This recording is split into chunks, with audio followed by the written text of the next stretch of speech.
एक जमाना था जब माँ बाप अपने बच्चों को डॉक्टर, इंजीनियर, साइंटिस्ट बनाना चाहते थे। मेरा बेटा इंजीनियर बनेगा। Farhan Qureshi BTech engineer. And my fate was sealed. अभी ये एक जमाना आया है जब माँ बाप अपने बच्चों को बाबा बनाना चाहते हैं। ये आपके छोटे गुरु जी हैं, भविष्यगामी आपके गुरु हैं। ये गद्दी का संचालन करेंगे। क्यों नहीं, ऐसे ही तो हम विश्व गुरु बनेंगे। क्यों मोदी जी, मैं कुछ गलत बोल रहा हूँ क्या? गद्दी चलानी है या राज चलाना है तो अनुशासन करना पड़ेगा। एक को त्यागना पड़ता है, एक को बनाना पड़ता है। वाह क्या बात है, एक को त्यागना पड़ेगा, एक को बनाना पड़ेगा। और उस एक को बनाने के चक्कर में आपने अपने बेटे को चुना, क्योंकि आपको अच्छे तरीके से पता है कि आपका बेटा का कैरियर कैसे सेट करेगा। क्यों मेरे बेटे को पढ़ाई लिखाई के लाइन पे छोड़ूंगा? क्यों मेरे बेटे को नीट, यूपीएससी, आईआईटी जैसे एग्जाम के लिए धक्का खाने के लिए छोड़ूंगा? सीधा सीधा इसके लिए एक धंधा सेट कर देता हूँ ना। सो इसलिए आपने आपका बेटा को चुना, ये साफ साफ बताओ ना। उसे बनाना पड़ता है जिसके द्वारा समाज को समृद्ध रास्ता प्राप्त हो, सत्य का ज्ञान हो। और कौन सा समाज कल्याण की बात कर रहे हो वो सबको पता है। अपना बेटे के कैरियर सेट करना, उसको गद्दी पे बैठना, धर्म पे नाम के धंधा करना कोई समाज कल्याण नहीं है।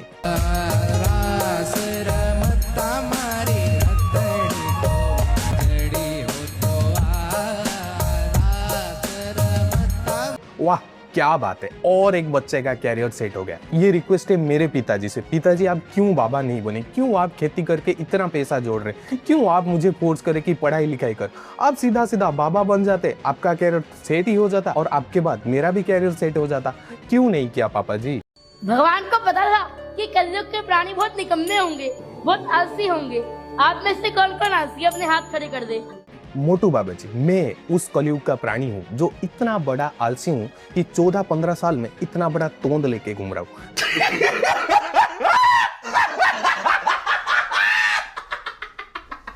मेरे फेस में 5 किलो का फैट जमा है। मैं वो आलसी प्राणी हूँ, मैं वो चूतिया हूँ जो पढ़ाई लिखाई कर रहा हूँ। काश मैं आपके तरह थोड़ा मेहनत कर लेता, काश मैं भगवान को पकड़ के 2-4 वीडियो बना लेता, सोशल मीडिया पे पोस्ट कर जाता, मेरा भी भर भर के व्यू आता, मैं भी भर भर के पैसा कमाता।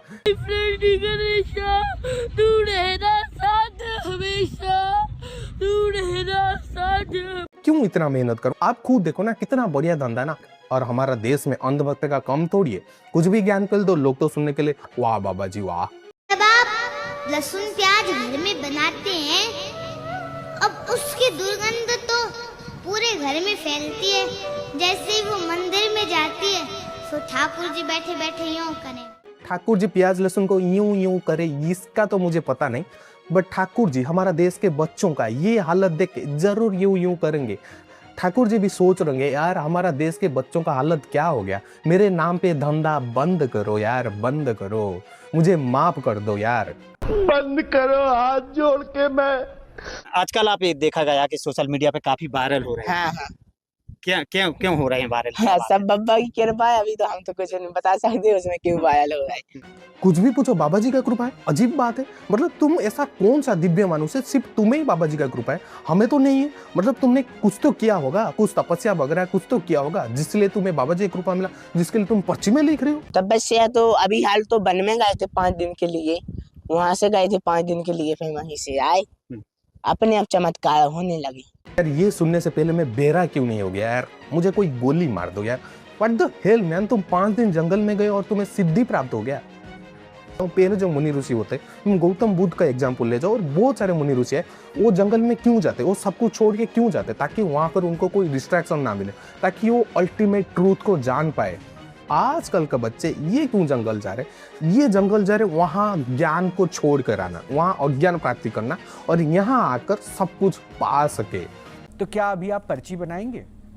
अच्छा, मतलब ये आप ये कहना चाह रहे हैं कि आप मेरी भी पर्ची निकाल दें? नहीं, पर्ची तो आप निकालते, मैंने कहा मेरे पास शक्ति थोड़ी ना ऐसी कि मैं आप किसी की पर्ची निकाल दीजिए। मेरी टीम वहां पे गई है। यही तो कहना चाहते हैं कि आप जो है मेरी पर्ची निकाल दें। मतलब तुम अकड़ देख रहे हो, किसी अकड़ में इस बच्चा बात करे। इस अकड़ तभी आते जब आपको कुछ छुपाना है। सामने वाला आराम से पूछ रहा है कि मेरा पर्ची निकाल दो, मेरा वहां पर कोई है उसका पर्ची निकाल दो। तुम बात को मैनिपुलेट करके क्या बोलो कि तुम मेरा पर्ची निकालोगे। मैं एक काम कर जाए, आशुतोष मेरे रिपोर्टर वहां पे हैं, आप उनकी पर्ची बना दीजिए, ये तो कर सकते हैं आप। देखिए क्या है, सुनो आप सुनो, यहाँ पर पर्चा उसी का बनता है। पहली बात तो यहाँ दरबार नहीं है, और ये दरबार में भी होते तब भी इनका पर्चा नहीं बनता, क्योंकि इन्होंने अर्जी नहीं लगाई। हाँ हाँ, क्यों नहीं, अर्जी तो लगाना पड़ेगा। अगर अर्जी नहीं लगाएंगे तुम्हारे पास डाटा कैसे आएगा? तुम कहाँ से डाटा कलेक्ट करोगे? जाके तुम अपनी पर्ची पे लिखोगे। टू बी वेरी ऑनेस्ट, मेरा इन सबसे कोई पर्सनली दुश्मनी नहीं है, बट मेरा एक ही रिक्वेस्ट है कि अपने धंधा सेट करने के चक्कर में इतने सारे लोगों का विश्वास के ऊपर मत खेलो, धर्म को धंधा मत बनाओ। जहाँ बाहर कंट्री के बच्चे स्पोर्ट्स, एआई, रोबोटिक्स इस सब फील्ड में आगे निकले, हमारा बच्चा ये सब कर रहा है। तो बच्चों का वायरल के पीछे इन सारे लोगों का हाथ है। भगवान को पूजा करना, उनका आरती करना, फूल धूप ये सब चढ़ाना आसान काम है, और तुम देखो ना, एक जरूरतमंद का सेवा करना, अपना नदी पाठ इसको साफ करना, इसको तुम भगवान का दर्जा दो, तो ये डिफिकल्ट काम होता है। इसलिए तुम डिफिकल्ट काम से भागते हो। धर्म निभाना होता है, धर्म मानना नहीं होता। सब मानने में लगे हैं, निभाना कोई नहीं चाहता। निभाना ये है कि तुम किसी को तकलीफ ना दो, तुम किसी को परेशान ना करो, तुम किसी से जलन मत रखो, वो मुश्किल है। पूजा करना आसान है, तो लोग पूजा करके अपना काम खत्म कर देते हैं। पर जहाँ आप निभाने पे आ जाओगे और जहाँ लगेगा कि यार इस गरीब है, भूखा है, इसको खाना देना पड़ेगा, तो तुम्हारे जेब से 20 रुपये नहीं निकलेगा। वो धर्म है, वो निभाना। भगवान खुद बोलते मानव सेवा ही माधव सेवा। मानव का मतलब सिर्फ मैं इंसान का बात नहीं करूं, जितने भी पशु पक्षी जितने, उन सबका सेवा करना, बट हम वो नहीं करते क्योंकि वो चीज़ हमें डिफिकल्ट लगता है। ओके, आज के लिए इतना। मिलता हूँ अगले वीडियो में कुछ नए ताज़ा तरीने बात के साथ।